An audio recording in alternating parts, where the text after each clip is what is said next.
Aloha, it's Creative Name to stand out again with another battle report. This time it's 2,500 points against the new Wood Elves, and I have not played the Wood Elves yet, so this will be my first game.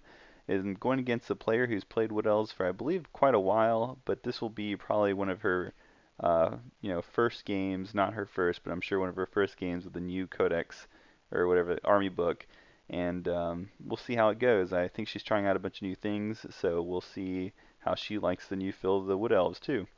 Okay, so starting on my side, we have my Doomfire Warlocks in the top right, then my Dark Riders, then a Cold One Chariot, 33 Executioners with my BSB, or 34 I mean, the Cauldron of Blood, another Cold One Chariot, then 47 Dread Spears with a level 4 of Dark Magic. I left my Sorceress at home, and so my opponent was gracious enough to allow me to use one of her models as a substitute. So I guess one of the Wood Elves defected and is returning home to lay waste to the forest. Then finally we have Dark Riders and a unit of Harpies.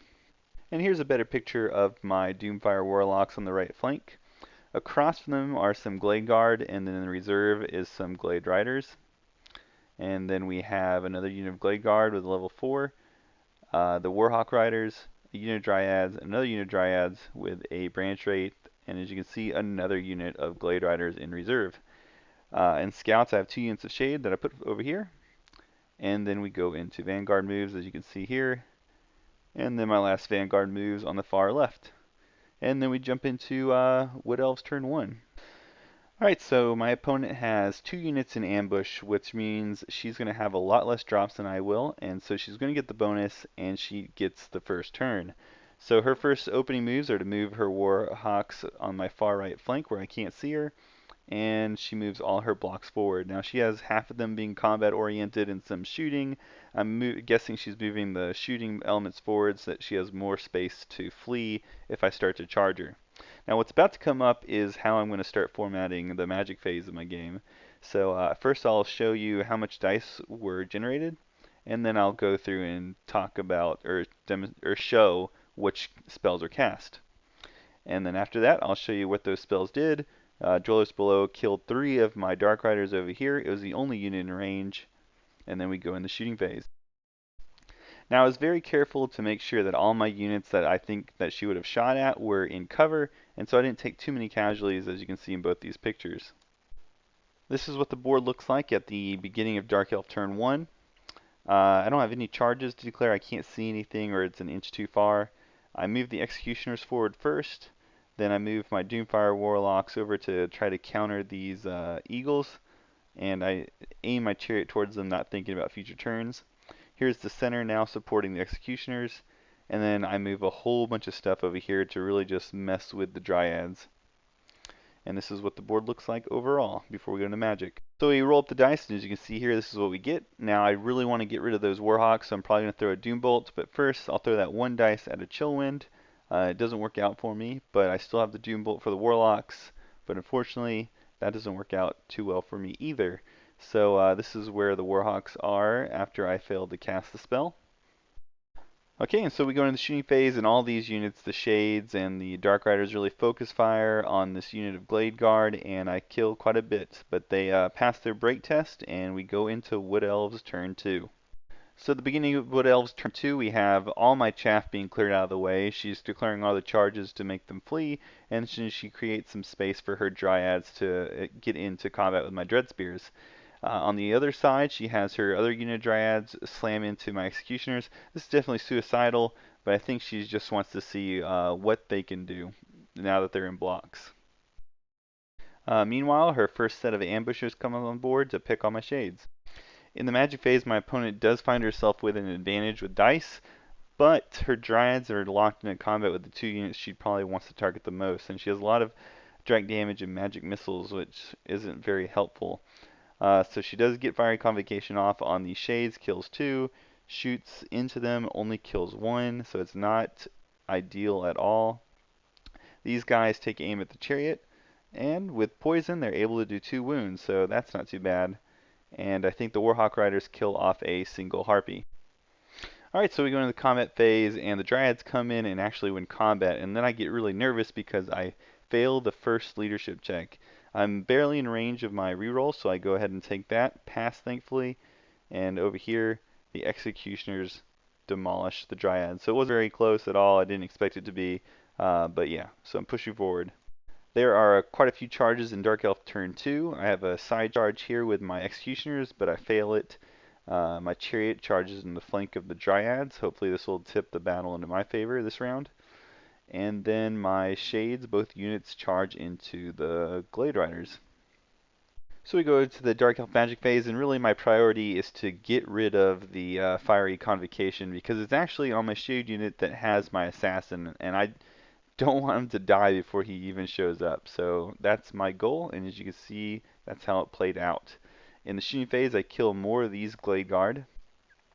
Alright, so we go into the combat phase next, and I show my assassin.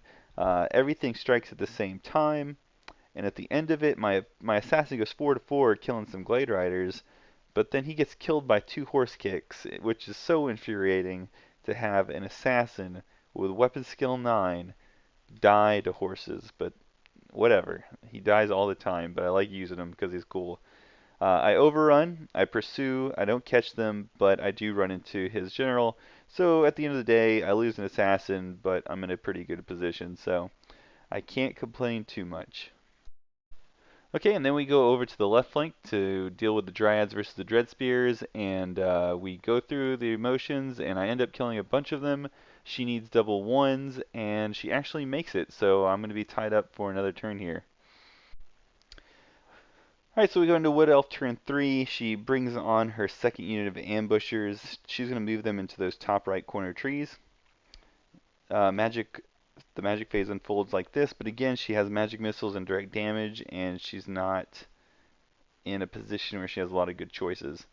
In the shooting phase, she kills some more Doomfire Warlocks, and she kills off this chariot with the poisoned arrows. Alright, so we go in the combat phase, and in this combat, I do kill all the Dryads, but she does kill my level 4. And then over here, my Shades end up assassinating her level 4, so eye for an eye.